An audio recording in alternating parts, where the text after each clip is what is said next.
Om Sri Sai Ram. My humble pranams at the lotus feet of our beloved Bhagwan, Sri Satya Sai Baba. Today I have the special honor of introducing our keynote speaker, Brother Suresh Govind.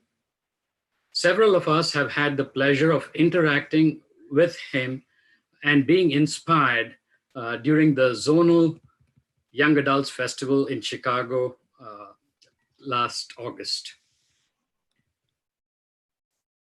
That theme also was the same, Dare to be Divine, as our retreat today. Dr. Govind is the president of the Satya Sai International Organization in Malaysia. He is also the coordinator for community engagement of the SSIO's Global Public Outreach Committee.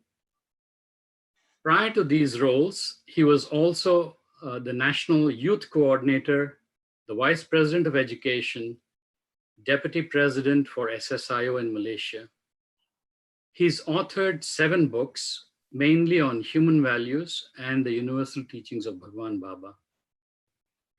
On the professional front, Dr. Govind has served as the head of the Department of Parasitology at Faculty of Medicine, University of Malaya, and is also published extensively in refereed scholarly journals in his specialty. He is a distinguished fellow of the Malaysian Academy of Sciences. I have to share a personal anecdote that he shared with us recently. We had invited Dr. Suresh Govind to be our speaker at the in-person Mid-Central retreat at Camp Wyman this year. For some reason, every time he got ready to buy his air ticket to fly to St. Louis, he got distracted and did not complete the reservation. This, in fact, very early this year and well before the pandemic. We believe that Swami had something to do with orchestrating these distractions. So here we are today going to listen to him in real time and online. On a procedural note, Dr. Govind has planned for an hour-long presentation so as to allow ample time for questions and interactions with all of us. He strongly believes that all of us, particularly those who have been in the Sai family for decades, should now aspire for spiritual growth and transformation through tangible actions and community outreach, and beyond mere reading of spiritual texts and participating in satsangs. So please do use the YouTube chat feature to ask Dr. Govind your questions. The chat feature will become visible once you're not on a full screen mode. As your moderator, I'll pass along as many questions as time permits for him to respond. Have a great time and get inspired by Brother Suresh Govind. Sai Ram. Thank you, Brother Sai Ram, Brother Gopal, Sai Ram, Brother Anil, Region 14. By the infinite grace of Bhagwan Baba, infinite compassion of Bhagwan Baba, we have again been given this opportunity to be with all of you once more. The last time it was in Chicago and in other places. By right, I should have been physically been there, but during somehow the lockdown and all that. So this is how we are communicating now. The subject that has been given to me today, brothers and sisters, is Dare to be Divine. This is a subject that we also covered when I came down to Chicago last year. So this is the same subject that I'm going to cover, but with a little bit of a difference now because of the current circumstances and situation. So I just thought of adding a little bit more things. Today, at this point of time, some of us are lost, a bit confused, unsure, unclear, perplexed, disorientated, and of course bewildered by the incredible pandemic that has actually caused a whole lot of us to stop, pause, and think. The real reason why this is happening is because sometimes maybe we do not have time to think, because we are on the, on the rush. We have to finish that, we have to finish this, we have to get that, we have to go here. If only I had the time to finish that, if only I had the time to finish this. And now suddenly we have been given all the time to do what we really want to do. And really at this point of time, there is a reset button pressed So we now have to no choice but to gauge our own selves, gauge our own purpose, gauge our own identity, and so on. So there's a lot of reflection that we can now do at this period of time. Sometimes it is not possible to do when we are all rushing to do things.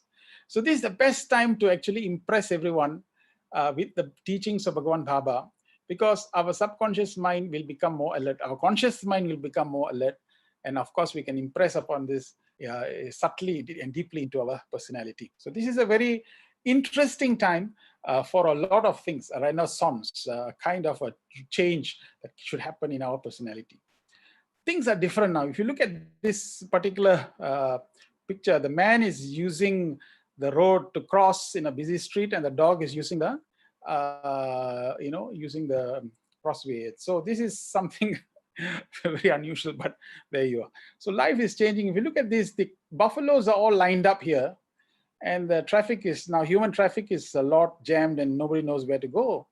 So somehow or other, the animals seem to have got it right. You see, look at here, this is a picture of a dogs all queuing up for food, and here you are, people rushing. So the question now is that people have become educated, but have not become, the point is not become human enough. And so we are so busy doing, and funny enough, the human is not supposed to be doing, actually the human is supposed to be in the being. And this is the most crucial period in life, where we are now have to examine whether we are really a doing creature or a being creature. Doing, we have been doing, but now the question is the being aspect of it must come inside. And when we do that, perhaps we have been measuring it all wrong. And here is that this is a lady who's measuring a weight, and she's measuring it this way. How to get the most accurate result? So her weight never changes, and this is the way she's measuring the weight. So of course, maybe probably the way we are measuring our life, we may need to change the way we are looking at things, the way we are assessing things, the way we are interacting with things. We have to change, and maybe this is the time to do so. And that is what this presentation is about. Dare to be divine. How do we become divine here? So Baba said, gives us a formula. Swami said, softness of the ground is the proof of the rain, but softness of the heart is the proof of spirituality. This seems to be the measurement. That means to say, if a person is now more and more becoming spiritual, his heart is supposed to become softer. When his heart is becoming softer, he can listen to the cries of the people. He can become empathetic. There's interconnection, there's connectivity that comes outside. So as a result of the spirituality in him, the heart becomes soft. And this is the proof of spirituality, Swami said. So this is an indicator. Now, if I go to A and ask A, oh, Mr. A, have you seen a mountain? A says, yeah, I know there's a beautiful mountain. It exists somewhere here, but I don't really know much about it. I heard about it. I think it exists, but I really don't know much. Then there is this big mountain. Now I go to B, and this many of us are like this B, in which you build a house here, you open the window, and you can look at the mountain. It's a beautiful mountain. And so there are people like that who will see the mountains through the house that they have. And these are people like who make altar in the house, and they have a beautiful life. It's B means beautiful. These are, you have God within us, and God in the altar, and participate in all the rituals, and that kind of thing. Then you have people like C who rise up and stay up, because whenever the flood water comes here, they reach up to a higher level to make sure that they are safeguarded from being swept away by the floods. So C type of people are people who use God as insurance. That means there you are. If I'm in trouble, suddenly we remember God. You notice when in examination, suddenly there are more breaking of coconuts in the temple. So like that, sometimes in crisis or in times of trouble, then we remember God like that. Then there is D type of people who are the devotion type of people. There's nothing wrong with that, but they'll sit here and continue to sing and continue to sing, and that's good. And we glorify the mountain, we glorify the peak, the mountain, the chilly mountain, the cold mountain, the steep mountain, the slippery mountain. And so there are a lot of songs that we can do, and we sit here. But then there are some people, I'm taking this quote exactly from what Baba said. There are some people who will then start climbing the mountain. They'll reach halfway here, and then they say that E means enough. This is enough, because they suddenly found that oxygen is not enough or food is not enough. So what happens? They stop here and they return back. So there are some people like that. They start climbing the sadhana, And then halfway they'll meet all kinds of obstacles and problems and challenges, and then they drop off and then they'll come back. But then there are some groups of people who are the F type of people who want to climb right to the peak and reach the end. So F is where you get fulfillment. That means there A is what is called just aware. You're aware, but you don't know what it is. B is you bring God and you have beauty here. So you live in this world. C is the kind of people who just careful people, careful. That means they use God for care in order to have a better confidence, a better thing. So you use God as a crutch in times of, especially in times of disaster or in times of disappointment. D is when we are devoted, we go center, we do this, but we remain here. We don't want to climb. E is we start climbing, but we stop halfway and say we enough. But F is there where we decide how long can we remain here? Why not climb the mountain? Why not reach the peak? So this is the end result. F is the fulfillment. We have come in this world to be fulfilled. If we have come in this world to attain the highest, this is what the aspiration of what Bhagavan wants. So what we have is a lot of zeros. We have a family life, we have a career, we have our studies and all that. And then we place God as at the end. Swami said this, you put God at the end, and there's no value to God. So what happens is that Swami himself said that if you put God as one right in the beginning, suddenly you find that this is quite a big substantial sum of money. So if you put value here, one before your commitment to yourself, your children, your family, your everything else here, the zeros represents all your obligations and commitments, but give God as your preference, number one, then the whole value of our life starts to increase. So the whole thing is, this is a beautiful picture of nature, beauty and all that. But here, as you gaze at the picture, and if you can gaze at it carefully, you'll see something else here. Can you see can you see divine here? Can you see Lord Krishna here? You see so you'll find, you see, this is the nose, this is the face. But at one glance, you may not be able to see him because he's camouflaged by nature. But on closer inspection, you can see God here. Very carefully, he's here. Look at that. So in the same way, spirituality is not for God to demonstrate his divinity, but it is for us to discover the divinity in nature and discover divinity. Our job in our sadhana is to discover God, discover divinity. So like this, our task in life is to find God and discover God in all our actions. Now we can go to all these machines, each of these machines, and pray, oh, this machine, oh, leg machine, oh, and we can do puja here, we can do prayers here, we can put flowers here, we can do all this. At every one machine, we can stop, bend, we can prostrate in front of this machine, we can put flowers in this machine, we can put garland in this machine, we can do all these things. But when we do this, is it possible to get a six-pack body like this? It is not possible. So the whole point here is that we need to actually jump on the machine and actually work on it. So the whole idea of sadhana is that we can know about it, we can sense it, but unless we do it, nothing will happen to us. It is effort that we need. Once in Swami's interview room, I had the privilege and the unique honor of asking Bhagavan I took his hands actually in the room. I took Swami's hands and put on my head like this. I took Swami's hands and put his hands on my head. And then he asked me, what are you doing? So I said, Swami, I want enlightenment. Give me enlightenment now. Bhagavan said, enlightenment is not a business transaction for me to give you and for you to take. It is, you have to take effort, Baba said. It's very powerful. I still remember that statement that Bhagavan said, you have to take effort. You have to take effort. So the whole thing is effort. Only effort can get us this six-pack. So like that, in our Sai centers in all around the world, Swami, through the 9-point code of conduct, has indicated the 4 kinds of yoga. The bhakti yoga for devotees, yoga through the 4 hours of seva, or seva, jnana yoga, and for the reading of Sai literature, and dhyana yoga, daily meditation and prayer. So the 9-point of code conduct has an integral yoga in which we are now supposed to do. But there are some people who will just do one and remain in one. And there's nothing wrong with that. But sometimes we just use one machine. If you keep on using one machine all the time for your hand, sometimes the hand can become disfigured. So this is why the real reason why this happens is the integral yoga has been prescribed, even for those who are very karma orientated. If you sit for bhajan for a little while or read a little bit of Swami's books, practice a little bit of you find that there's a greater harmony in the personality. Similarly, like that, those who are just often singing and singing and singing, then if you get into a little bit of reading, a little bit of trying meditate, you find that the personality becomes more balanced and you will not become like. So we are a busy person, people, we're all running around, we got 100 things to do, and perhaps in the future, there will only be this short period in which we can view your telephone, fax, and computer in the toilet seat. Maybe this will be our future, we don't know, but this is how busy people are getting to be.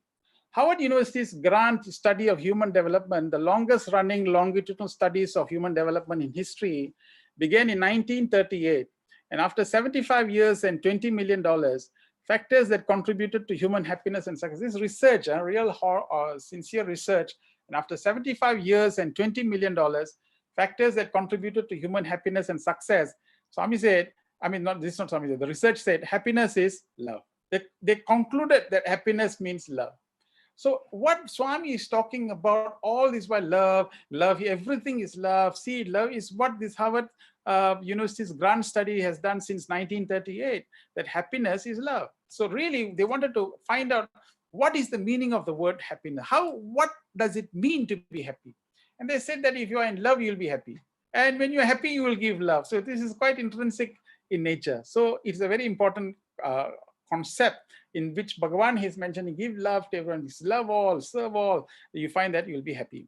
But to do all these things, we need to read. Now, you bring a boy, you bring a toy to your boy, a small boy, and give him this aeroplane. So now he takes this aeroplane and he runs around, holding the aeroplane. And he comes one day, Papa, see this aeroplane. I'm holding this aeroplane in my hands and I'm running around. Papa calls him and says, hey, my boy, this is not how it is. Come on, bring the box. He opens the box and he looks at the manual. In the manual itself, there are very clear directions given in the manual. So in the manual, it has various steps inside that manual, various points in that manual. And in that manual, the boy is now given the chance for him. Then only he realizes that actually you can place the aeroplane right at the bottom, and then the aeroplane can actually fly by itself manually. That means using that manual, he understands now that you don't need to take the flight and fly. You can actually use a joystick and move it, and the aeroplane can fly by itself. Now, how did he know this? The father told him to do. So what did the father do? Father read the manual and then interpreted the manual to the boy, and the boy is able to fly the aeroplane. So in the same way, in our life, we need to know how to operate our tools. How do we efficiently use our tools? And that is why the scriptures have been given. That is why the Vahinis have been written. And this is why all these books are there. For what purpose? Is to give us the clear instruction as to how to operate ourselves, so that we do not slip into despondency or sadness or lethargy. We become continuously inspired to do the kind of things that we are supposed to be doing. So how do we do this? We need to understand. We need to read. We need to make sure that we know. Now you find that handphone, this is the normal handphone. So we ask, hey, what's your handphone? Or my handphone is this. Or what's your handphone? My handphone is that. And this is the applications, the numerous applications that are found in the handphone. We often speak about the type of handphone you have and the applications, but very rarely will you speak about the battery. The battery is always not discussed about, and yet without the battery, all these things becomes no more in use, because the battery is the fundamental reasons why you actually can operate the phone. Like that, but people today technologically have become so savvy that this is a good cartoon to show. Apparently, this man is saying you cannot park in the handicap zone just because you have lost your phone. You can't park in the handicap zone just because you've lost your phone. I don't understand it. It's getting shorter, and now people use the handphone for so long that that this is a nice. It's getting shorter and shorter. The tan lines of the next generation. You see, when they're tan, you can see that people use the handphone here. So the whole idea is that what's happening is that the same equivalent is that the body. This is the handphone body, and this is the application, which is the mind, and of course the Atma. So the body, mind, and Atma is the three components of our human personality, and this is what we are made up of. So Swami said, I am not the body, I am not the mind, but I am the Atma. Bhagavan said this. So what's happening now is that the whole point is that we spend lots of our time identifying with the body. And then when we get to the mind, we identify with the mind. And then we identify with the intellect. And then very rarely that we identify with the Atma. So when the subject matter of dare to be divine, it really means that do we dare to tear ourselves away from the bodily preoccupations, from the mental agitations, and from the intellectual quest to discover our own Atma. This is the real journey in the spiritual parlance of things, in the spiritual understanding of things. Are we getting more and more closer to our Atma, the self? This is the self, when you said self-discovery and so on, this three is what that keeps us occupied in this world. Our body keeps, we are so concerned about the physical aspect of it.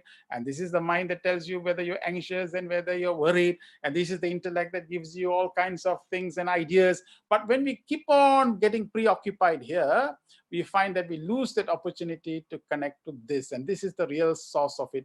That does not mean that if you are getting involved with Atma, that these three are neglected. But then you find that there is a balance in life that we have to do. And this is the real search for our life. So to make sure that we are not at the mind level, nor are we at the intellectual level, where all the time we're asking and asking. And you find that too much of analysis can also cause paralysis. There are some people at the emotional level, at the mind level. And this is where you find that I feel like this, I think like that, I feel moody. So one day you're sad, one day you're happy. So we emotionally become like a yo-yo like that, or we continue our life leading this intellectual quest, but forgetting that the ultimate changeless aspect of things is really to get in touch with the Atma. This is our journey. This is what we must be at all our levels should be addressing or moving towards the Atmic consciousness. And the real reason why we should do that is because Titanic hit the ship and the ship sank because 3/4 or 3/5 of the iceberg was below and it cannot be seen. Iceberg hits the top of the ice only because he did not see the bottom part of the ice. So this is the top part, which is the conscious mind, and the unconscious mind is really right at the bottom. So much of us that we don't, so much of our own personality and so much of our things that we do not know about our own self. And here Bhagavan is saying that with the spiritual elements, we begin to understand more and more of ourselves. There's a lot of things that we ourselves don't know. So question asked is, how long are we going to remain at the top of the ocean, where there are a lot of waves, agitation, restlessness, and we're being tossed here, tossed there, turn here, turn there, forming wrong associations and agitate and all that. When do we get to a time to go down to the seabed? Because it is at the seabed that we can get to the Atma. So this is a very good diagram to demonstrate where we are. If we are experiencing a lot of agitation, restlessness, anxiety, then we might be here at the level here.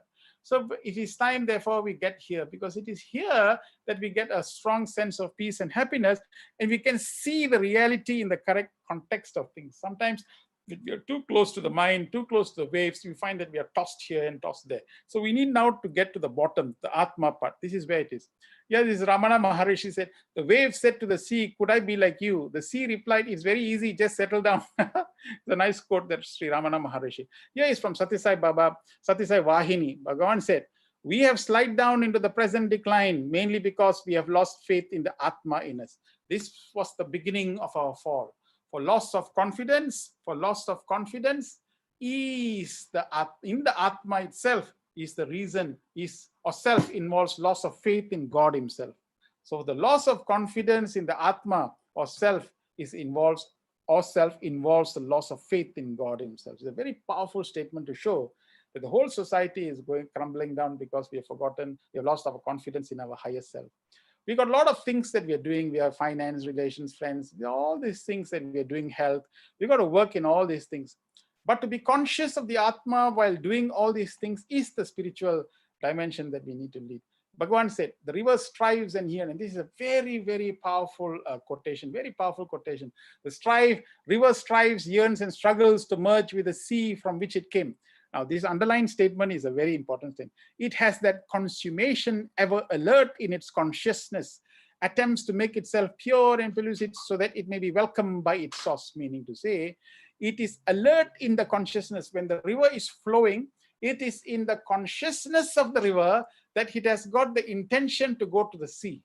When we keep reading this statement, it has got very, very powerful implication and very, very strong, what you call consequence. That's why what we are now doing in Malaysia and in many other parts, we are introducing this way in which we are doing our satsang. Our satsang is called result-oriented satsang experience. I find this approach very nice approach in which you can actually use the reading in order for you to reflect and realize. So whatever that you read, whichever scripture, that doesn't matter, you put the statements of what you read here, and then you get into reflection. And then from the reflection, it should go down the cone into realizing what you have reflected, and then it must go into transformative action. So really the SCI here, the acronym is bringing the significance into larger awareness for the purposes of integration into your life through a transformative action. So this is what we do. So basically, whatever you read, put it into the reading, then reflect upon what you read, and then translate that into a realization point, which distills out as a transformative action. Again, the purpose of contemplation is to bring significance into the awareness for the purposes of integration. So this is a nice cone. Those of you are using this, what do you call it, this laptop, you can just take a snapshot of this and keep it for you, because this is a nice way to do the reflection. And we find this quite easy, especially when you're reading scriptures or Swami's text. You can use this as a basis for you to do that. So for example, the river now has got the intention to reach the sea. This is from Swami's quote. The river here has got the intention to reach the quotation, they reach the sea.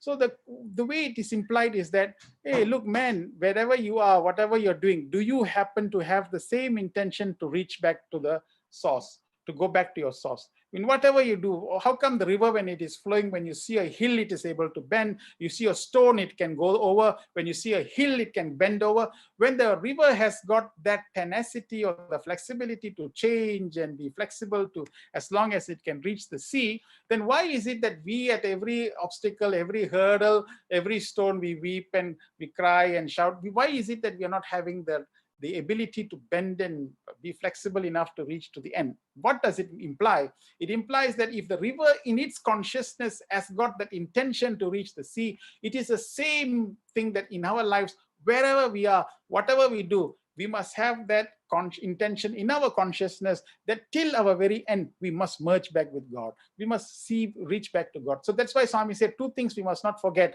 We must not forget death, and we must not forget God. So two things we must continuously remember in whatever that we do. It is important. In Prema Vahini, in the chapter 29, it is stated that at the time of your death, what are the thoughts that you have? And what are the kind of implications and tendencies that you have at the time of death is a very important prerequisite. If we can live our life like this, then the aspect of purity comes in. And the Satyasai organization, International Satyasai organization, has generated that document on purity and unity, study cycle guide. I think it is, I don't know, it must be some divine grace that the international organization has released this document, because the quotes there are so apt. And actually reading these two documents and going through them many times is sufficient enough. If you do not have time to read any of the books, then go through the study cycle guides, use this cone if you like, and contemplate on those statements to see whether it can reflect deeper and whether it can go into any transformative actions as a result of the quotation. It is very powerful. The reason why we are focusing on purity and unity is because we feel that if everyone's vibrational frequency can be heightened, this can be the best seva that we can do at this present moment. If everyone of us attempts to become pure, and if everyone of us attempts in our sadhana to become slightly better, more peaceful and more happy in our undertakings and sadhana, that itself is a great seva that we can do, because our own individual vibrational frequency will change. And if the hundreds who are listening to this can change a little bit like this, it's fantastic. So tomorrow morning onwards, more intense meditation, more aware of the food that you're eating. All these becomes critical components towards a spiritual life. So when we say human transformation, transform yourself. What do you mean by transformation yourself? At one point, the mind is very big, Atma is very small. So mind is very big means I am like this, I've got an identity, this is how I operate, this is how I think, this is how I do. The mind becomes very reactive, very impulsive, and this is how we live our life, boasting away, telling so many things that what we can achieve and how we can achieve. Then as we go through spirituality, what happens is the mind becomes smaller and smaller and smaller. we start losing our identity. Oh, it doesn't matter, brother. It's okay, brother. Sairam, brother, and all that. So we find that there is an improvement. The level mind becomes less reactive now. It is becoming less angry now. It is becoming less agitated now. It is becoming less judgmental now. And you find that the Atma becomes bigger and bigger and bigger. Actually, this is what the human transformation is all about. Whether we practice the values and everything else is for the purposes of expanding our Atma base, so that our basis of existence can be Atma. Bhagavan said, to feel that the Lord who is immanent in the universe is it also in you, is also the Atma. This is direct knowledge. Recognize them as divine, Bhagavan said. Recognize them as divine. What an amazing, amazing thing that Swami is talking about. To feel that the Lord who is immanent in the universe is also in you, is the Atma. This is direct knowledge. Bhagavan said that how to be in his presence at the time, how to be in his presence all the time. Here Bhagavan mentions also in Prema Vahini, Swami said a banana leaf is used to put so much of food, and you can use to eat food. You can use the banana leaf to wrap the food. You can use many things for banana. You can use the banana bark actually to make bridges and cross. You can use the decorative parts of the plant to decorate your house. You can use the banana plant also for some rituals in the home, for during marriages. You can use. Bhagavan said, all these are incidental purposes of a banana plant. But the real reason why you plant a banana plant is to have or to eat the bananas. The only reason why you plant banana plant is for all the rest are incidental objectives. So this is the main objective that we have come for. And this focus is what Dare to be Divine is all about. We need to realize that this is the result. This is what we need now in our life. So we can do all the other things. We can wrap the thing. You can have your studies. You can have your college. We can work in the world.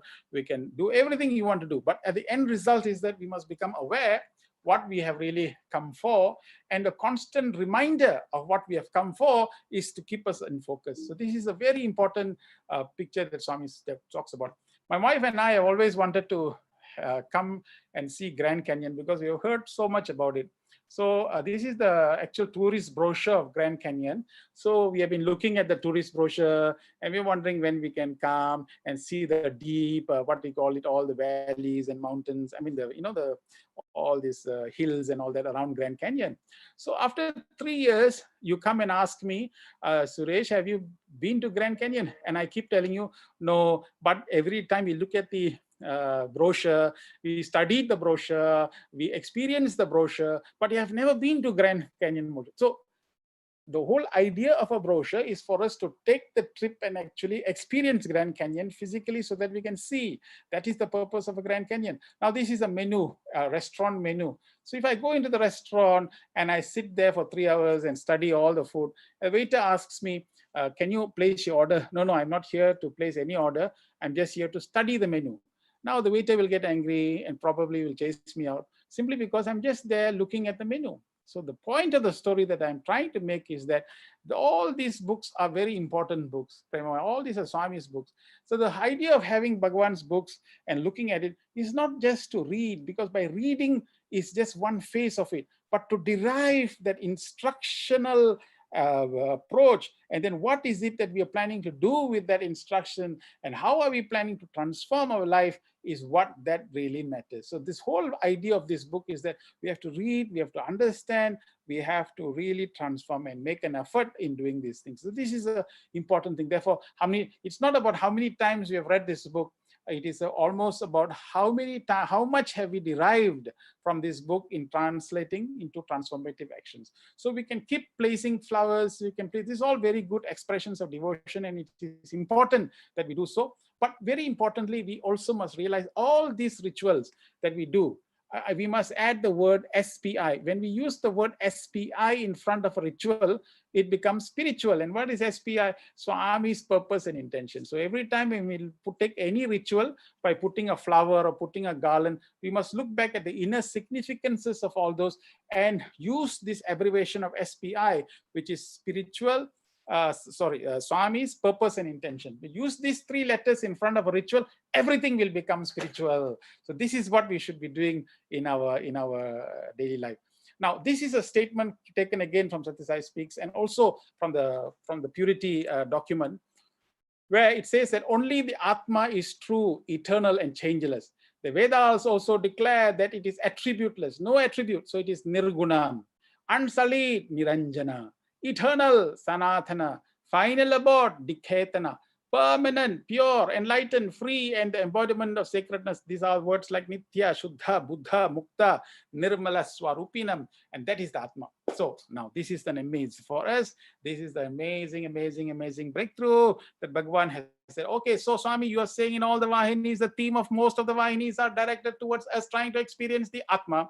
And here is a statement that you have mentioned that the Atma has got these qualities. So what are you saying, Bhagavan? You are saying, Swami, that if I do in my life and if I practice in my life, taking these ideals and start moving my life towards this direction, then the chances are that I will be connected towards my own Atma by making these values a permanent part of my integral lifestyle. So this is the qualities of the Atma that Bhagavan has given very clearly in the purity document. So we take each word now. For example, nirguna means no form. There's no form, attributeless. God is attributeless. So if I become more and more with my Atma, I should now move away from conceptual dogmas. I should now increasingly experience the big ocean in which all the rivers are merging in the ocean. Wow, I should not be caught in one river and get caught in it, but I should now swim in the ocean of spirituality, embracing all the rivers of religion that flows inside. Attributeless. I'm not caught here, I am not caught there. But because I am now in the ocean, I also will understand and appreciate all the diverse rivers of religion. So I love all my faith because all faith leads to the same conclusion. This is what my understanding of the word Atma is. So Niranjana means unsullied. Our reputation and character must be unblemished. A Sai devotee or a Sai person who has got Bhagwan in his heart must make sure that his reputation and character must be unblemished. Niranjanam, you can connote unsullied in different ways. I've just taken one attribute just for the purposes of making sure that in our life we try and live our life. No stains on your mind, you see. There's no stains on your mind. Pure reputation and character, Niranjanam. Then there's another word, Sanatana. Okay, Sanatana can be different ways. You know, you can have different meanings and different connotations. The easiest one for me to think of about is that Mahatma Gandhi lived, and he is a symbol of ahimsa, non-violation or non-violence. He is no more, but we still remember him because the value that you live outlives you. So the values that you live is eternal. The values that you live outlive your own life. So if we can have Sanatana eternal values and dedicate your life to personify those values in this present world, we have outlived. We have become Sanatana. Your name will be always historically remembered for a certain attribute. So like this, we find that we can connote certain things and become like that. I am by no means confining that Sanatana means only this. It can mean many things. I'm just using only one as an example to denote practical things so that we can live in this world. Then the other one is Niketana, means final abode. So simple, if I have my Atma, my home, if I can actually make my Atma my home, I can go anywhere. I can be meeting so many people. But when I come to my own meditative state, this is my home, my Atma. I feel very comfortable. I feel very secure. I feel very connected. And this is my home. When I come to Niketana, this Atma becomes my final abode. If I can reach this stage and always I have a secure place in my life, I need not run away from anyone. I have my own security, which I have created. This is my home. So this is the Niketana, this is my final abode. So whenever I have that particular feeling, I have got no problems in developing confidence, in developing that kind of enthusiasm. Nitya, what is Nitya means permanent. So I must now reach out for what? I must reach out for permanent happiness, not go for temporary pleasures. Permanent happiness means bliss. Only the Atma can give us that permanent bliss. So in my meditation must become more intense. I need not worry about these passing clouds. I must now go for permanent happiness. So this is Nitya. Then Shuddha means purity. Swami gave this good example. Gave me this example in which I was, after drama performance, we have done a few dramas in front of Bhagavan. Swami was very happy with one of them. So he gave me this opportunity, took the shawl. He was presenting shawls to everybody. He looked at me and threw one shawl at me, and I caught it with my hands. Then immediately I went to Swami and held his hands and said, Swami, there are others who have not got, they did a lot of work. So he asked me, how many? I said, Swami, there are 18 of them. So Swami told the Sevadal to bring, and then these boys went inside and gave 18 shawls. Then Swami placed all the 18 shawls on his hand. and then he was placed like this, and then I was walking. I was, I was literally walking. Swami was in front of me, so he was taking one shawl after one shawl, and he was really dropping. He was dropping the shawl one by one to individual. Then he turned around to me suddenly and said, "Where is your shawl?" And I said, "Swami, my shawl is right at the bottom because I put all the 18 shawls on top of my shawl." You see? So he asked me, "Where is my shawl?" I said, "Right at the bottom." And he used my hands, and he beat my hands like this. And he said, my, he said 4 times, and he was smiling away. Of course, at that time, it looked very humorous, but I realized a great spiritual truth. A few minutes before this, the shawl wasn't mine, but a few minutes later, the shawl became mine. This is the concept of how Maya can be. Illusion is so deceptive that everything can become slowly a form of attachment. So Shuddha, purity, how to live in this world without I and my, without knowing that I am not the doer, you are the doer, you are the one who is now giving the inspiration and encouragement to do whatever that you want to do. I am just a pencil, you use me as a pencil to write. So to surrender the doership is an incredible form of Shuddha. Then Buddha means enlightenment. So enlightenment, of course, that is the end result of whatever that we do, we get enlightened.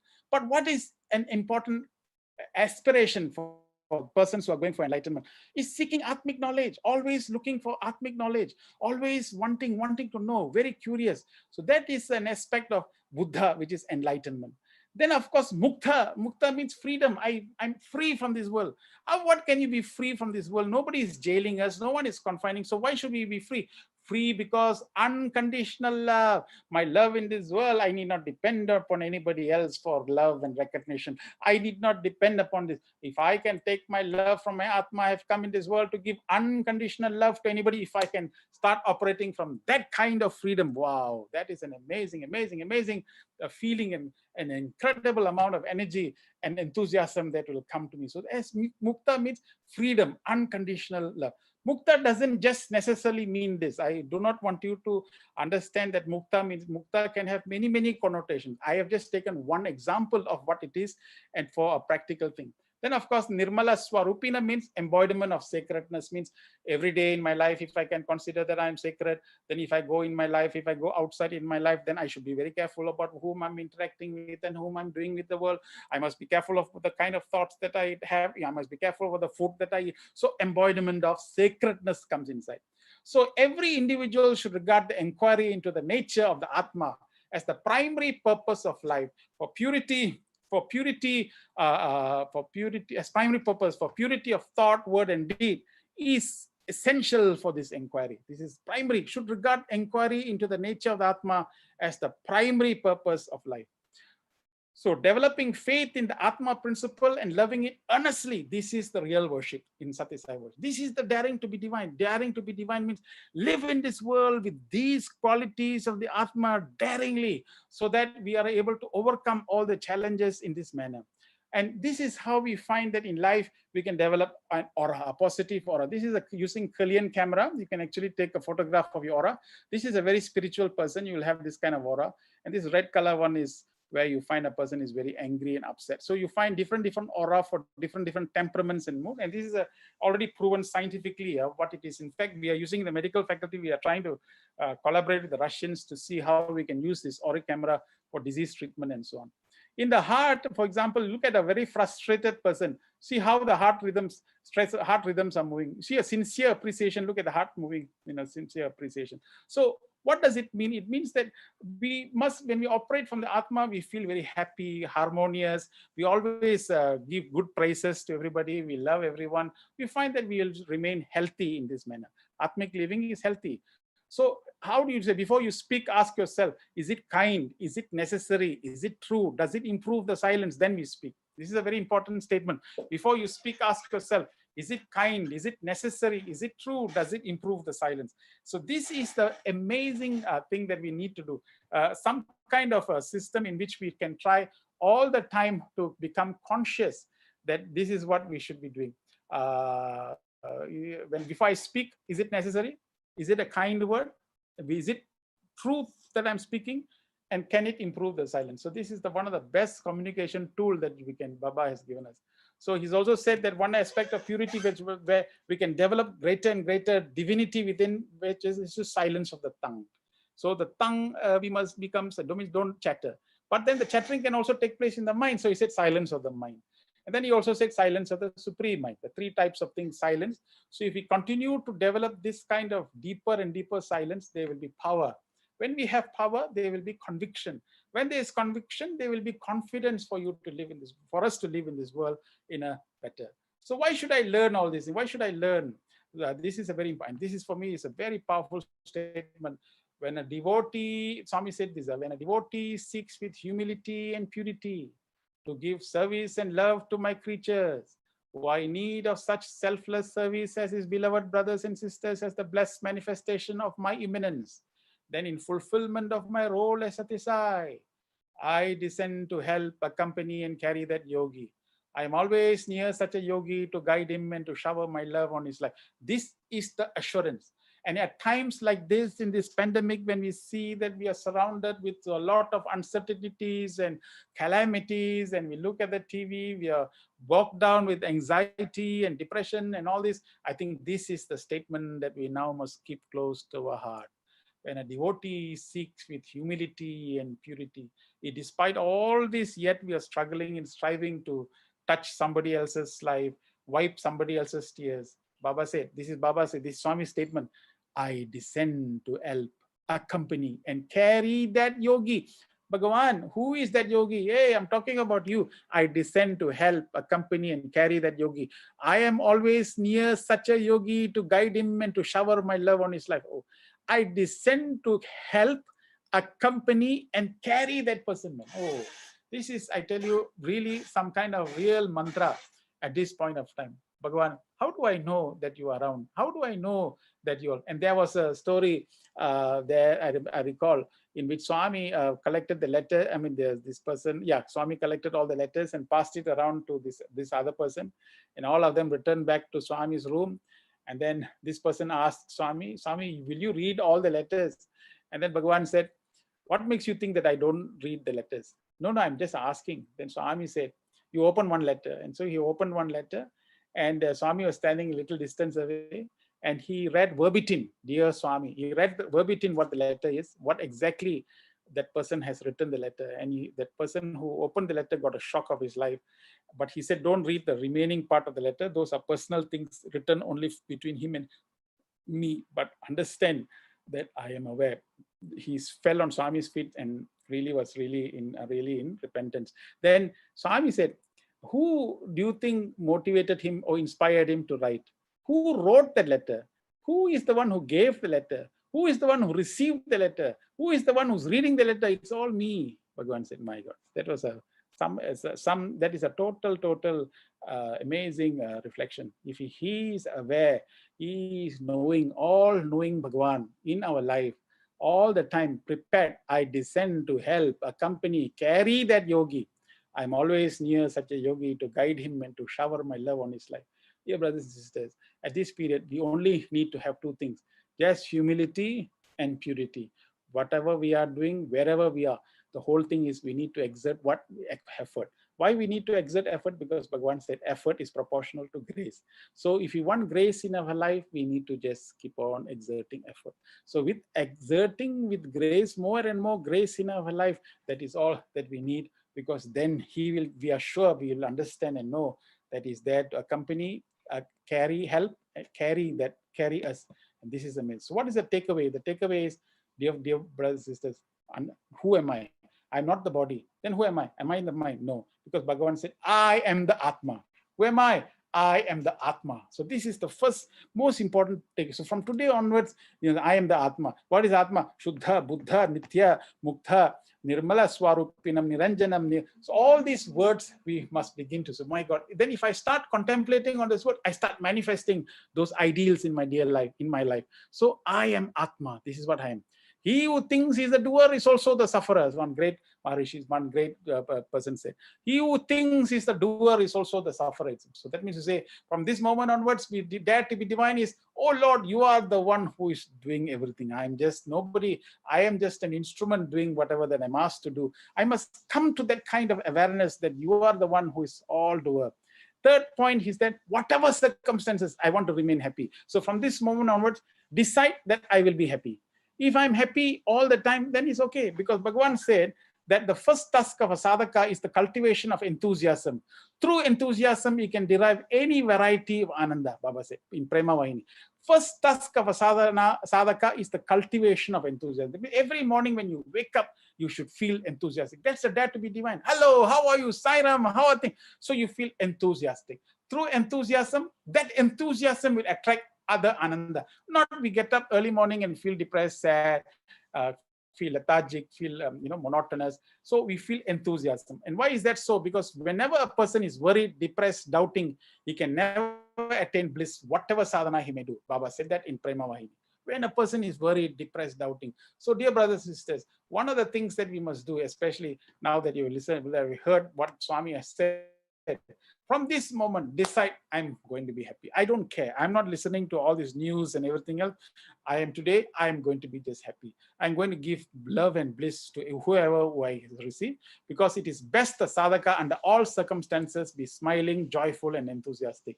This is again said in Prema Vahini, Baba said that. So now we need to develop faith. Faith in God, faith in Him, knowing that whatever that happens, happens for a greater good and happens for a reason and happens for the well-being of myself, happens for the purposes of taking me to a higher platform. So we have immense faith, immense love, immense connectivity with our Atma, and take every moment in our life to increase that kind of depth of awareness and serenity, because the faith is a very important point, because that is the connecting point to everything in life. And the most important people who's there is your satsang. This is what Swami said we must learn from nature also. So you see, this is the geese, and the geese always flies like this. Everywhere he goes, he flies like this. The power of the geese is that if one geese drops down, all the other geese will try and help this geese to fly back. Sorry, that's not correct. One geese flies down, two other geese will fly down with it and encourage it to fly back in it. For secondly, the reason why it flies like this is because there is a physical drag. You find that the energy spent in flying in this manner is lesser. So everybody helps each other. And that's what we are doing in the Sai Center. That is why we are doing in the Sai region. Why we are doing it in a group is because for the purposes of learning from one another.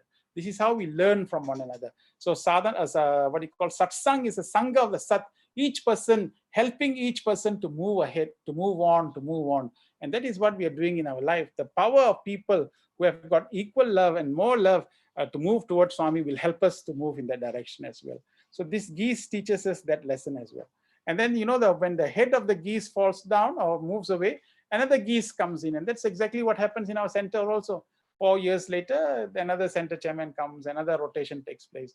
So everybody takes time and turn to take responsibility. So this is what nature is teaching us. And this is a slide just to show you that the power in life is that power of satsang. Satsang is a very important thing in our life.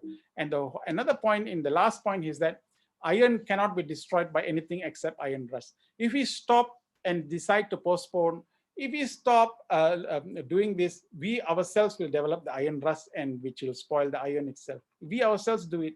So in this manner itself, the sadhaka must continuously aspire. Every time there should be a real tapas. In fact, a real sincere sadhaka will continue to exert tapas and increase the vibrational frequency of the individual self, so that it will always be anchored towards the higher goal, have the heart expanded to visualize and embrace the God loves purity, and give as much love as you can in this world to everyone who come to receive, so that we finally see a Ham Brahmasmi, Ham Brahmasmi, I am He, I am He, I am He. That final realization where the river, whatever obstacle it does, it reaches the ocean. In the same manner, we ourselves know that dare to be divine is we, whatever said and done, we will continue to journey in this world and reach the final destination, having this kind of powerful attributes and attitude, as well as outlook that can change not only our life, but those who come in contact with us. And this is the reason why we wear white and white,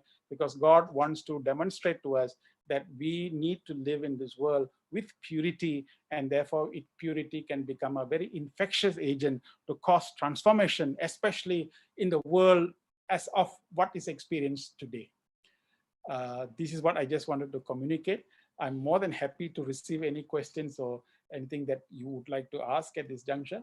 So this is what it is. So if anyone wants to say something or comment, I'll be very happy to receive. Thank you. Wow, Brother Suresh, that was really wonderful. We barely noticed that 1 hour has passed. There are a lot of questions on the chat. Let me go through some of them. It was a very inspiring talk with very practical examples, making spirituality very simple for all of us to follow, and that we need to focus on Atmic consciousness and not the body consciousness that all of us tend to practice. There are several very useful concepts. The questions that have come up are the following. Let me just read the questions to you. You remind us that spirituality can be so fun and light and inspire us all to embrace it. What would you say to those who believe spirituality is heavy and serious? No, you see, the Sairam, the whole point is different people have got different ways of treating spirituality. We can't change the way of other people, how they perceive anything. Most important is what you feel for yourself. This is the most important thing. Are you happy with it? Do you make spirituality fun? I'm saying to you with all honesty, if spirituality was serious, boring, dull, I don't think I will be involved in it. Believe me, I'll be running away from it. The whole idea is because it is so much. Why go so far? Look at our avatar. Look at how Swami is in the highest places, in the great. I have seen the best humor coming out from Bhagavan as the individual who is so spiritual, but at the same time interacting, forming so simple things with simple analogies. I think in life is a serious business, but you don't need to be serious about it. That's my point. That means you have fun, laughter. Divinity is about Sat Chit Ananda. You have to be blissful and be happy at all times with everything. In fact, the gate of heaven is only open for those who are childlike. So childlike means innocence. We have to be innocent and pure. So have joy, have fun. And those who are not, that we don't need to be forming judgment. That is each individual's way of looking at it. Yeah, that's a wonderful analogy, saying that a child is full of love and affection and no discrimination. And as adults, we learn a lot of these bad habits, and it's a question of unlearning in a very systematic manner so that we become childlike. Another question is, how do we know that we love all? Oh, how do we know that we love God? You see, the way that we love God is, how do we know that we are experiencing sun, the warmth of the sun, the light of the sun? All these are external manifestations that we are outside the sun. How do we know that God is loving us or we love God? Is how you feel. When you see people, do you feel all love coming out? Do you find different biased opinions and views coming in? Is your mind completely not having any agitation and restlessness? Are we feeling connected at all times? When we sleep, we can have a good sound sleep. When we wake up, we feel fresh like that. There you are. The more and more of these natures come to us. This is why I emphasized on the 9 qualities of Atma. Shuddha, Muktha, what do you call it, Nitya. All these attributes are very powerful. So these are all expressions. So if I can get more unconditional love in my life, if I find that I'm working in this work, I'm always focusing on values, then I know that I'm moving towards the sunlight. So when I'm moving towards the sun, I know these are all the expressions of sun. So you naturally will feel that this is okay. And most important quality of knowing this is that the confidence levels becomes higher, and God will be there. Oh, whatever it is a trouble, but God will help me. That means to say there's no doubt in the mind. You know this in times of trouble. I don't know whether there's a job going to be available, the pay is going to be cut, oh, whatever it is, look, whatever circumstance and situation, I have the confidence that God will be there to look after. No, don't worry about it. When we come to that kind of conclusion, is the reflection that you're closer to God. But if we having this actually happened, I must tell you, brother, in Puttaparthi, one day we had a play, and in that play I told everybody to go for lunch. So everybody left the Purna Chandra hall for lunch. I also went for lunch in one room. I was sitting with my wife having food. And then suddenly, for no rhyme or reason, I dropped the plate, and I started running towards Purna Chandra hall. I ran. When I reached the Purna Chandra hall, that's when when I reached the Purna Chandra hall, I'm standing there like this, and I'm not sure what I'm standing there for, but I just stood there like this, and suddenly the door opened and Bhagwan came out. Only Bhagwan. Swami was then me. And then Swami said, you had your lunch? I said, Swami, I was having lunch. What were you eating? I was eating bread, Swami. Why you not eating rice? He asked me. I said, so I said, no, Swami, I was eating bread. What is this play about? He asked me. Swami, this play is about two people. What is it about? Swami, one person loves Baba. The other person doesn't know about Baba. But for both people, problems will come. But the one who loves Baba knows how to manage the problem. That is the story. So Swami said, wow, nice story, very nice story. So the whole idea is what those who are with Bhagavan Baba, our way of handling our problem, the way we manage our problem must be different from the ones who are not having spiritual life. Spirituality is to give us that confidence. Nothing, whatever said and done, don't worry, God is there. It's okay. So that kind of confidence must be bubbling in ourselves. The other question is, what is the difference between purity in thoughts and purity in heart? Purity in? Thought and purity in heart. So every thought, every purity in heart. See, there are two things. In thoughts, the kind of thought that is coming now inside our system. What is your thought? Is it a thought that is giving us nobility?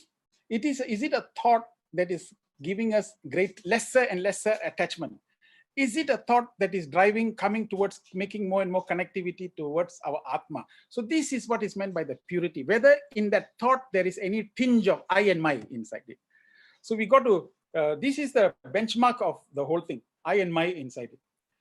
In the heart in which you have a general feeling, emotions and feeling for it, the use back Bhagavan's song, my life is my message, expansion is my life. So it's everything that we life, we find that it is love. So love expands, lust contracts. So whatever that we do in our life, purity in our heart, everything that we are doing in our heart, there is an expansion quality in it, where more and more people are being touched, more and more people are become affected by your presence. So this is there's greater and greater purity. Whenever decision making is done, you look at whether the other person is also winning compared to your own presence. So when you can start to put yourself in somebody else's shoe, this is called empathy. So purity in heart will lead you to greater and greater empathy. Purity in heart will lead you to greater and greater connectivity. Purity in heart will give you to greater and greater sensitivity towards others. Therefore, our actions will always take into consideration the feelings of others, the beings of others, so that we will not become so selfish and self-centric. Emotions will not come about. So this is the way in which we can calibrate our emotions and thoughts. There's a question from an SSC teacher. Discipline is synonymous with seriousness. How to put together discipline and seriousness and come up with joyful discipline, especially as parents and as teachers? Actually, the real reason, I'm a professor in a university. I also got students with me, but I've never been disciplined in the sense that others I have noticed people, okay, you must come at 8:30, 9 o'clock, you must leave at 6 o'clock, you must do, they have close inspection. I don't believe in that kind of thing. All I think is that my students know that I care for them. And they know very well that I really love them in every sense of the word. And so what they will do is that they want to do everything to please you. If we get into that, that's exactly what Bhagavan did to us. See, the way of how Swami disciplined us is following 3 principles. That's all. Come, experiment me, experience me, then accept me. He didn't impose any discipline. So the critical component towards disciplining is experience. So when you put when they can experience your love and they really care for it, automatically they will come to do things that is meant to please you. So this is what the bhava of a teacher should be. So in intense meditation, they should bring more into light meditation, keep on increasing their own atmic connectivity. You find that everything around them will start to become controlled, regulated, and curtailed. So, but if you use force, cane, stick, and all these things, it's violent. And you can temporarily get your discipline out, but it will just be temporary. You want the values to stick to them behind your back, not in front of you. When they leave the classroom outside in real life, what are they? That is where the problem is. So for that to happen, we have to make impressions where at their subconscious mind, at their hridayam, at the heart. Then they will never betray, or they will never move away from the line that we are teaching them. As a professor, you make spirituality fun. And I think time and again we are coming to gratitude, happiness, and love, all positive attributes that make for good connection with your Atmic consciousness. Uh, Coming to that, there's a question: how do we connect with our Atma? Yeah. So you see, these 9 descriptions that I've given, it is in Swami's literature, the 9 words that I've mentioned just now. It is in Bhagwan's literature. And what we should now do is there should be intense contemplation upon these 9. For example, when I said mukta and I equated that to freedom, giving unconditional love, that means I just give love free. So I must now evaluate in my own life how much love am I is how much of my love is unconditional. I do some work, but that depends upon whether I'm going to get promotion or recognition, or whether I get my salary. So when I have all those conditions influencing my action, then my actual outpour of love is influenced by these things. So then I must say, it doesn't matter. Like, look, I am going to do what I need to do in the best possible way. So I even go exceeding my role and responsibility to achieve my targets. So I'm exactly demonstrating mukta at this point of time. If I am all the time curious about knowledge, I'm going towards mukta, Buddha enlightenment. I'm always searching for knowledge. I'm searching for subject. I'm searching for improvement in my attitude. So these are things that I should become aware of the 9 qualities. More importantly, it starts practically when you get up in the morning itself. How do we get up?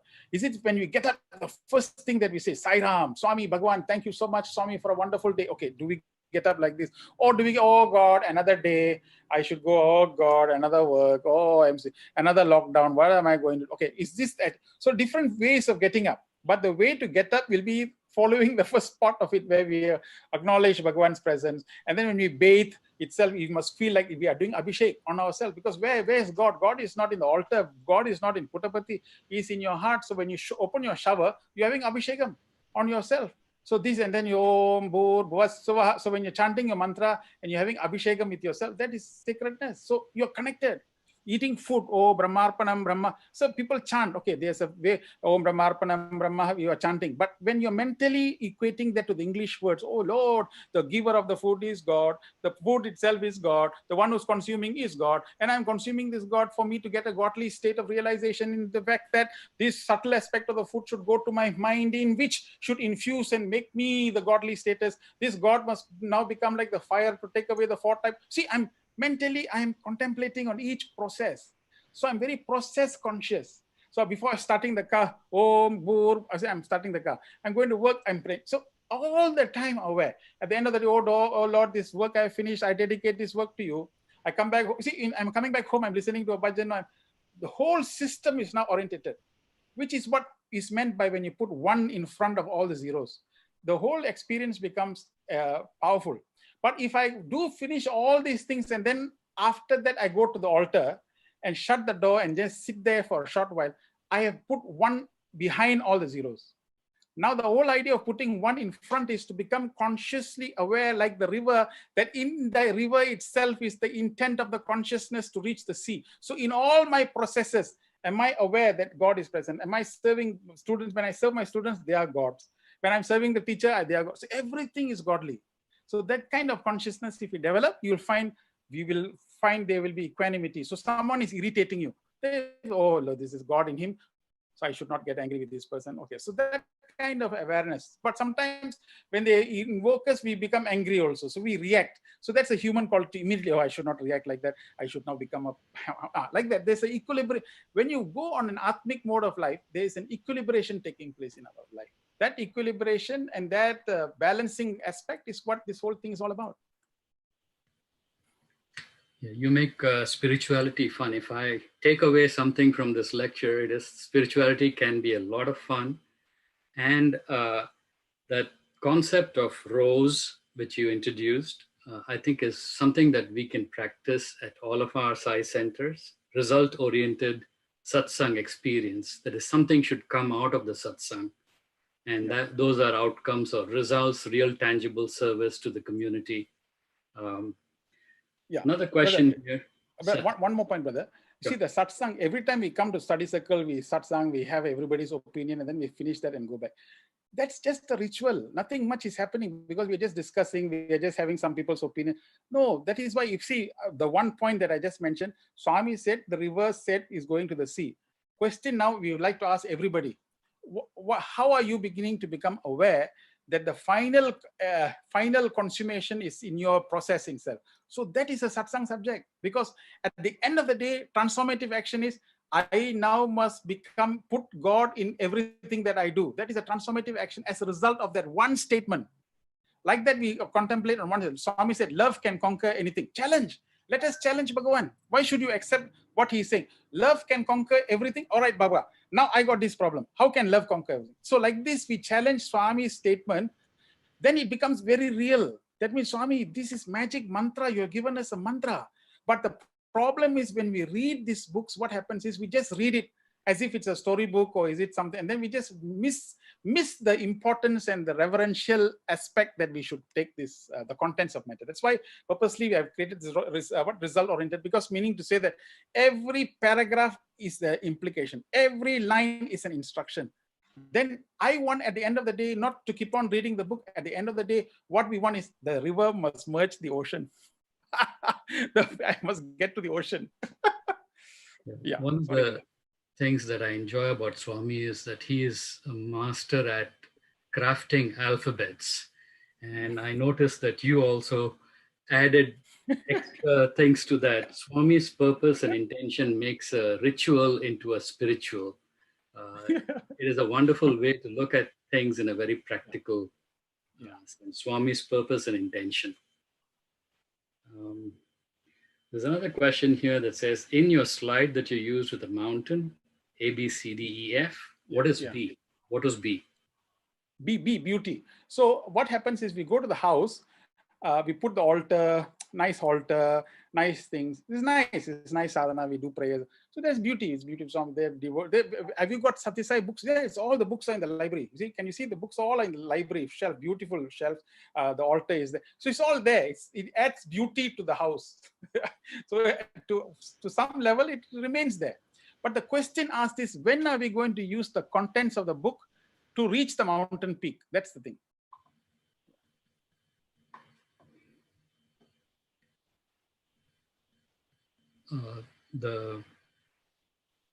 I've lost my chat here. Let me see if I have some other questions that.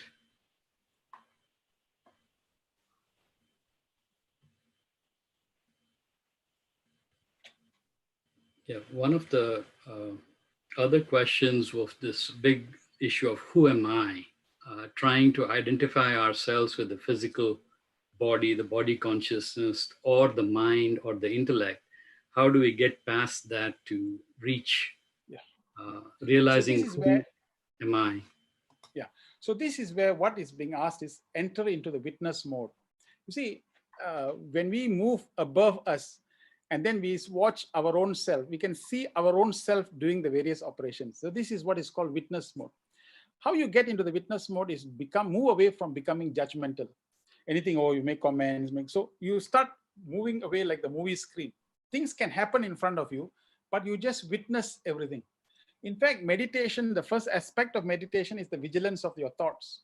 Vigilance of the thoughts. So to become vigilant and witness state gives you the ability to see all the things that is happening without us getting involved.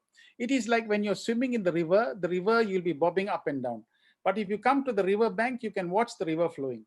So to stand by the river and watch the river flowing like that is the first part of the witness stand. Once you start witnessing that all these are happening, then you will start to become, there's an element of detachment taking place.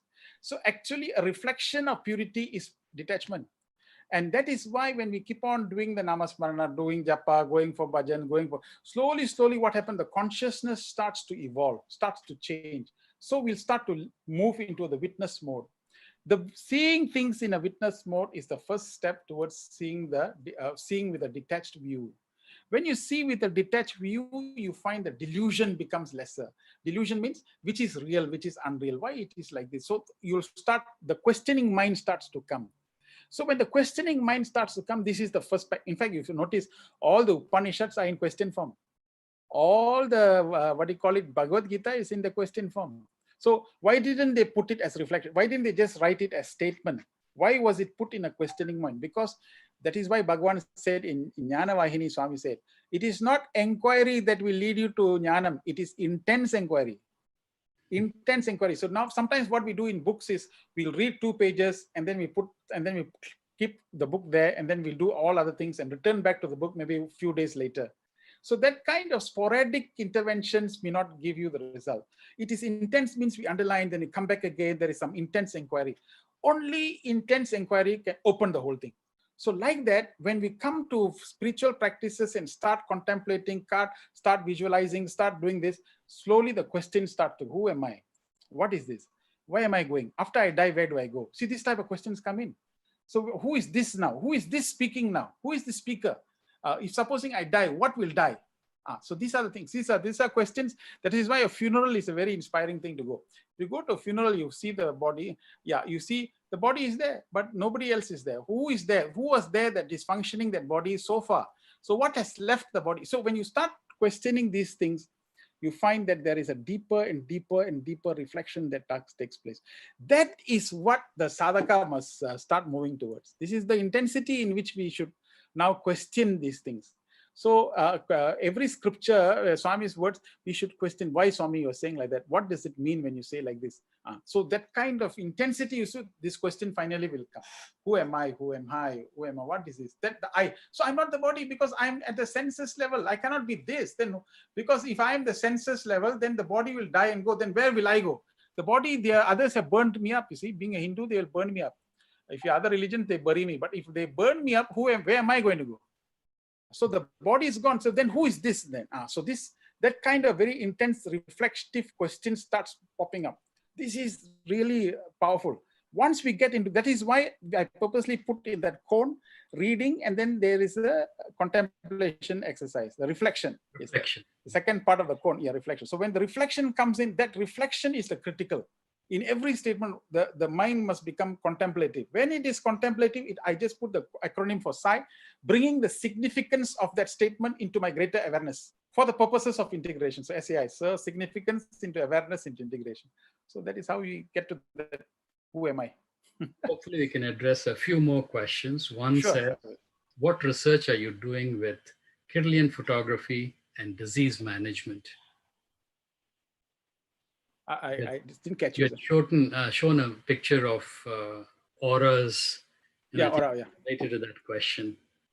Are you doing some research? No. This is nothing related to my field, but my medical faculty, they were at one time trying to link up to Kirlian camera in Russia to see whether they can detect the aura of diseased people. That means if you have cancer, what kind of aura and all that. So that collaborative work is still being ongoing, but it's not established yet. But this is a very important aspect. I think even Swami's aura, somebody, there was a scientist who managed to photograph that. When we kept on doing these spiritual experiences and all that, then these things will naturally develop in our own personality. Another question here is, we have heard a lot about Malaysia Sai service. Can you share some information about the service activity in Malaysia? Yeah. Through the earlier, firstly, I must correct one point is, I'm not the president of the Satisai Malaysian organization. This brother Sugu is the president. I was the former president, not now. We have got some very incredible dynamic leaders now, and brother Sugu is now the president, Sugumaran. The other point here is that in Malaysia, they have a lot of activities, we focus a lot of work on nation building. Then we also have a lot of work in the usual work is the old folks home and going to the homes and all that. Those are all what we call normal homes. The centers do this as part of 4 hours of seva work, which they do. But what we do is we have a lot of linkages with the government, a lot of collaborative work that we do with the government. We have got some endorsements and letters of support from the various government ministries, especially from the Ministry of Unity, National Unity, as the Ministry of Family Development, Ministry of Health.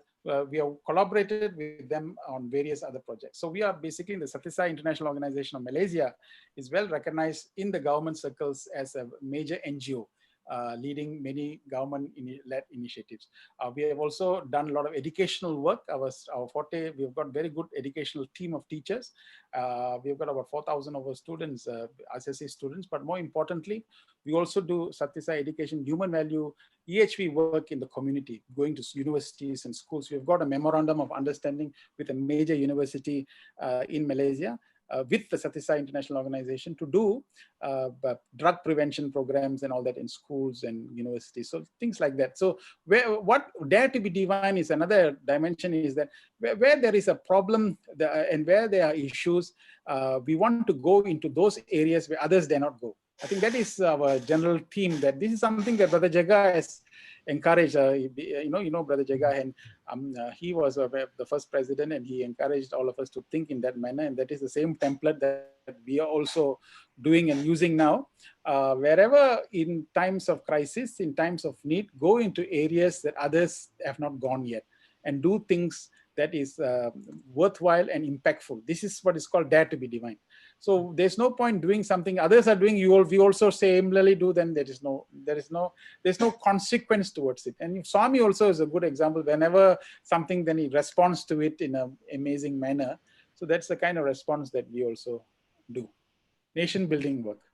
It is really wonderful that the Malaysian government and the Interfaith Organization Malaysia has so much respect for the SAI organization, that you're able to collaborate in an ongoing manner with these official entities.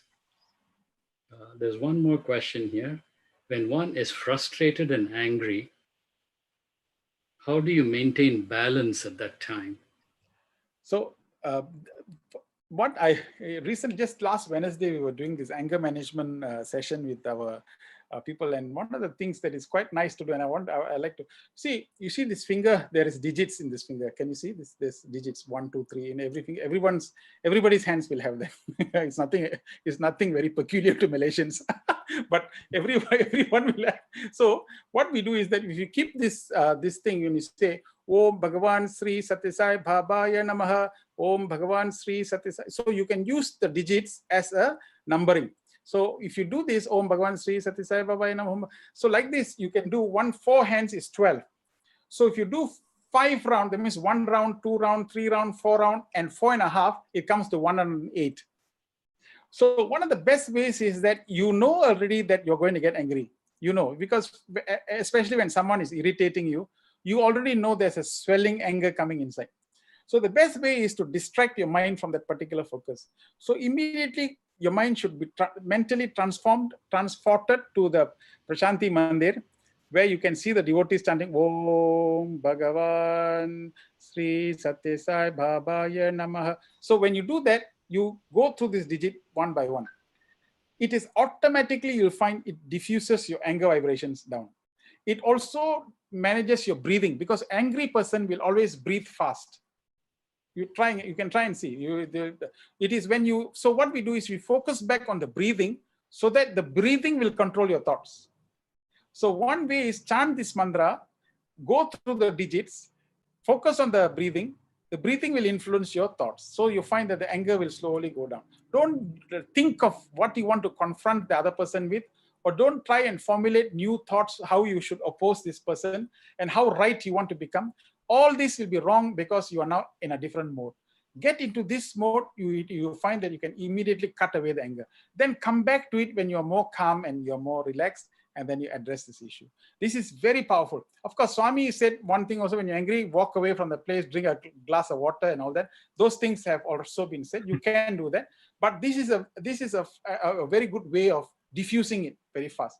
Because thinking of Bhagavan and mentally chanting gives you that vibration of confidence.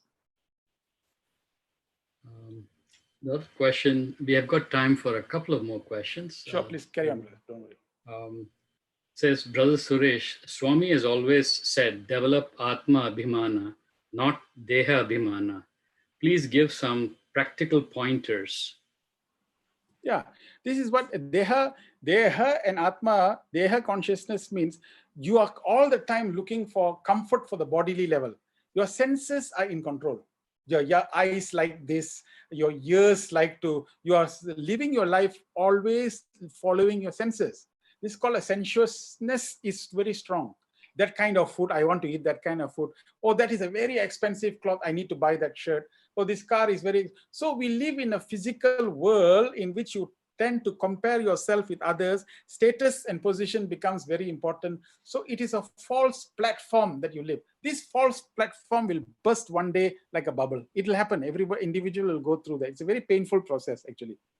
So if we continue living in a platform of not understanding, that is why every time after mantra, after bhajan, he's saying asatoma, sadgama. The reason why we say that is from the unreal, lead me to the real, means from this kind of platform of consciousness, I must now go to the real conscious platform of consciousness, Atma.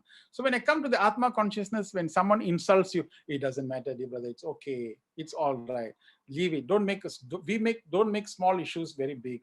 We always just leave it. It's okay. I'm comfortable. Don't worry. This small area is okay. So we find that little small things are enough for us. We don't need to have very luxurious food or live in a luxurious way.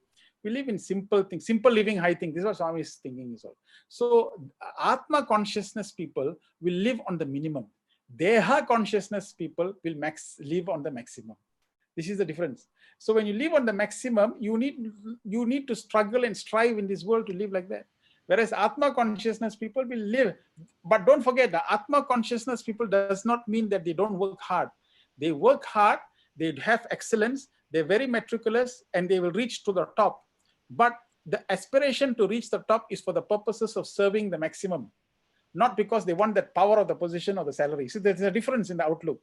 The Deha consciousness people also may be looking for the same position, but for them is the power is very strong. If I can sit in that power, my God, what a position, so that kind of pride will go into that place. Whereas Atma is not that. If they give me that thing, I will be able to serve as many people as I can, that's all. Their attitude is always for helping the humanity. So it's a different outlook. And that's what Swami wants us to move in that direction, because it's a very important point, a question, because we have got our body, mind, and intellect. These three things are what we are working in the world. When we work in the world with this attitude, we always will bring out the residue of vasanas. There's no choice. When you're interacting with the world, desire will come. Desire will come, and it will create unnecessary vasanas, unnecessary desires, unnecessary tendencies, because we're interacting with the world. This is why, as you keep on interacting in the world, it is very necessary for us to develop the dedication and the discipline and the devotion aspect, so that we are immunized by it. So when we work in the, oh God, this is your work, let me just work for you. Oh Lord, let me live in this world for you. Oh Lord, I have 3 children, these children I'm looking after for you. Oh Lord, this house is this, but this house is your house. So I have, everything is you. See, I don't want to be part of the system. I just want to dedicate everything. When we have that kind of attitude, we are living in a life of surrender. When we live a life of surrender, then we allow him. So the point of this is that we have developed faith. In Atma, we develop faith. Faith means we go into the flight. We don't check with the pilot every 15 minutes. Are you sure you can fly? What happens if there's a cloud? What happens if there is another flight that comes by? Can we show me the pilot license? I just want to see whether you're competent enough to fly these airlines. We never check these things. We just go to the airplane and we sit in the seat and we enjoy the food and the movie, and we reach where we want to reach. Okay, why is it that we are doing that? Because we have faith in the pilot. In the same manner, we should have the same faith with our teacher. When we surrender, he knows where to take us. Just allow him to take us where he should take us. That is where the Atma quality comes in. So that faith gives you the confidence and the happiness. In the other side, Deha consciousness, you will find faith is very minimal. You only have your own illusory faith, which gives you a lot of uncertainty. Actually, with that very positive note, there are lots of compliments to your talk, and how much they gained from the messages that you had made it very simple. We are almost out of time. And so, Brother Suresh Govind, I would like to thank you on behalf of everyone who is tuned in today. We thoroughly enjoyed your talk, and we certainly hope that one day you'll be able to join us in person, and then you can also go see the Grand Canyon. That's a good note to finish.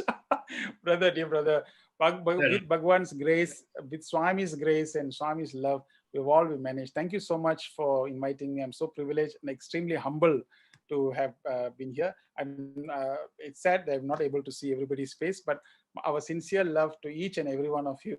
May Bhagwan's grace all prevail, and hopefully this whole pandemic will move away and we all will come out shining.